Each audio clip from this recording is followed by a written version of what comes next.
Kahit man nga po preseason games pa lamang ang pinaglalaroan ng Dallas Mavericks, pinakita na nga agad ni Anthony Davis ang kanyang pagiging dominante matapos siyang makagawa ng napakagagandang performance sa pag-average niya ng double-double. Isa dyan sa mga dahilan na yung paglagay sa kanya ni Coach Jason Kidd bilang 4. Simula nga po nang bumalik siya sa orihinal na posisyon, mas lalo nga pong gumanda ang kanyang galaw. Hindi na rin naman kailangan pang makipagbanggaan sa mas malaking player, gayong meron nga pong gumagawa nito sa kanya kagaya ni Derek Lively II. Kaya pinagpapatuloy nga ni Coach Jason Kidd ang pagpapalaro niya kay Anthony Davis bilang 4 dahil ito ang magiging kahilingan at naging kahilingan niya nang sumali siya sa team. Wala rin naman problema sa ganitong klaseng estratehiya kaya wala silang rason para baguhin ito sa pagsisimula ng bagong regular season. Samantala, bigo ngayong araw ang Los Angeles Lakers sa kanilang preseason game laban sa Phoenix Suns na rason bakit bumagsak na ang kanilang win-loss record. Pero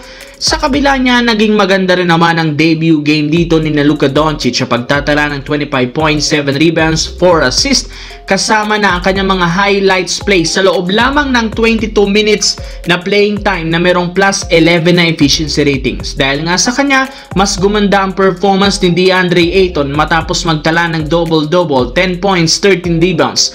Marami pa nga itong nagawa ng mga solid screen at nakakakuha ng mga attention sa depensa sa tuwing sumasalaksak sa ilalim si Luka. Though hindi pa ganun kapulido ang kanilang tandem, nakakagawa pa rin naman dito ng ilang mas maayos na play na isang sinyales na makakabuo sila ng mas magandang chemistry.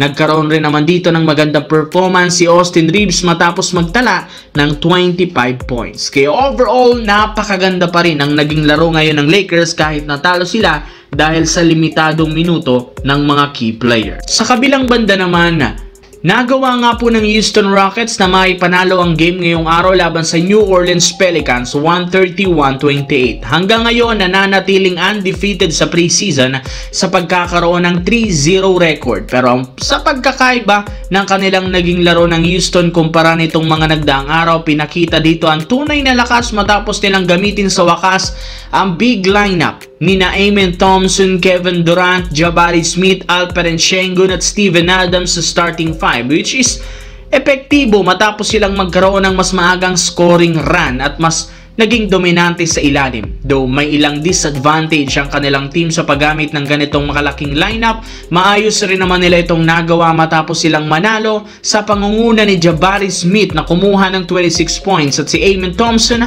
21 points. And since gumana ang kanilang big lineup, asahan na nga na gagamitin nila itong muli sa mga susunod na araw hanggang sa pagsisimula ng regular season.